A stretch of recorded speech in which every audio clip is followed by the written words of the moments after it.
नमस्कार, मेरा नाम है सुरेंद्र सिंह और आप देख रहे हैं SM न्यूज़। हमारे साथ डॉक्टर जयकरण हैं जो किसी नाम तारीफ के मोहताज नहीं हैं, वरिष्ठ डॉक्टर हैं। स्वागत है डॉक्टर साहब आपका हमारे चैनल में। जी डॉक्टर साहब, जिस तरीके से कोविड से लोग निकले हैं, इस वक्त बहुत सारी परेशानियों से लोग जूझ रहे हैं। जिस तरीके से रोज़गार इस वक्त नहीं है, नौकरी है नहीं है, तमाम तरीके की परेशानियाँ हैं, साइकोलॉजिकल भी परेशानियाँ हो गई हैं। तो इस तरीके की परेशानी से किस तरीके से निजात मिल पाएगी वह बताएँ। आजकल की जो जैसे परेशानी, कोविड में डेथ हुई बहुत सारी, जी इसी तरह बहुत सारी सीरियस बीमारियों में डेथ होती हैं। जी भारत में डेथ होने के जो 3 प्रमुख कारण हैं, जी उसमें सबसे बड़ा कारण एक तो डायबिटीज़ है, जी जो पढ़े लिखों में, थोड़ा मेंटल काम करने वालों में उनमें होता है। जी और हार्ट की तकलीफ़ें होती हैं, हार्ट की जैसे हाइपरटेंशन है। जी और तीसरी जो सबसे बड़ी प्रॉब्लम है हमारे गाँवों में, खास करके हमारे माताओं बहनों की, वो है ब्लीडिंग की। जी। वो एनीमिया की वजह से होती है, जिसमें कि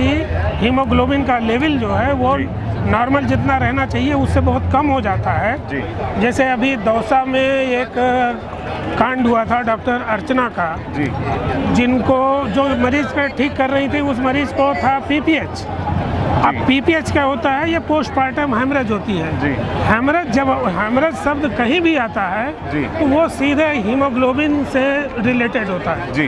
तो अब ये हीमोग्लोबिन कितना है, कितना होना चाहिए, कितना नहीं होना चाहिए, कैसे घटेगा, कैसे बढ़ेगा, ये एक बड़ा चैलेंजिंग सवाल है और हर एक के दिमाग में है। जी।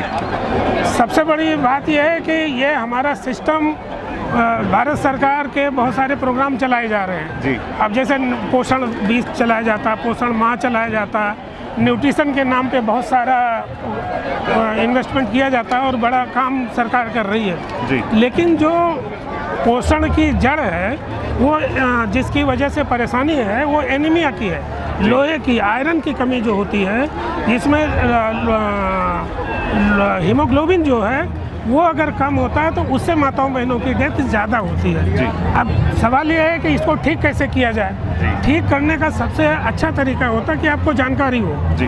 कोई भी बीमारी या कोई भी खराबी, जैसे डॉक्टरी में अगर कोई बीमारी की डायग्नोसिस बन जाए, अंग्रेजी में बोलते हैं डायग्नोसिस बन जाए, तो उसका इलाज करना आसान हो जाता है। जी। इसी तरह समाज की कोई बीमारी अगर मालूम हो जाए, जानकारी हो जाए, तो उसको ठीक करना आसान हो जाता है। तो ये एनीमिया की जो तकलीफ़ है, ये इसकी जानकारी जब तक नहीं होती तब तक इसको ठीक करने के बारे में सोचना भी एक हिसाब से बेकार की बातें हैं, बकवास की बातें हैं, पैसे को बर्बाद करने की बातें हैं। अब सवाल ये है कि इसको जाना कैसे जाए, पहचाना कैसे जाए, इसकी डायग्नोसिस करना बनाया जाए, और सबसे बड़ी बात है कौन करे।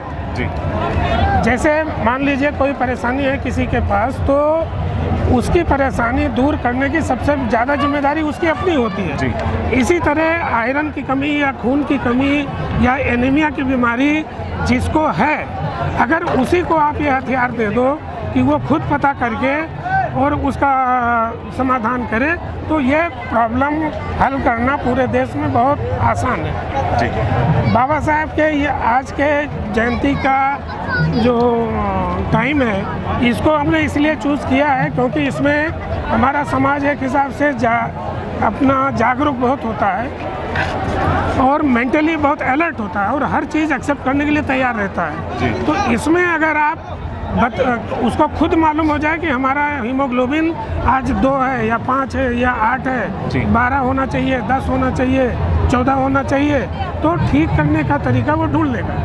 नहीं ढूंढ पाएगा तो लोगों से पूछ लेगा, वहाँ से भी नहीं पता चलेगा, पहले खुद ट्राई करेगा, खुद ट्राई नहीं कर पाता तो परिवार से सहारा लेगा, परिवार से भी नहीं सहारा हुआ तो समाज से सहारा लेगा, समाज से भी जब कमी पड़ेगी तो अस्पताल का लेगा, डॉक्टरों का लेगा। ये 4 स्टेज जब क्रॉस करेंगे तो एनीमिया को लड़ना, एनीमिया को कंट्रोल करना और ये पोषण नाम की तकलीफ को सही करना आसान हो जाएगा। आपने हमारे साथ डॉक्टर साहब जिन्होंने डॉक्टर जयकरण जिन्होंने हमें बताया कि किस तरीके से आप घर बैठकर बहुत सारी बीमारियों से लड़ सकते हैं। धन्यवाद डॉक्टर साहब। अगर आपने अभी तक हमारा चैनल सब्सक्राइब नहीं किया है तो सब्सक्राइब करें और घंटी का बटन बिल्कुल भी दबाना ना भूलें ताकि सभी लेटेस्ट खबरें पहुंच सकें आप पे सबसे पहले।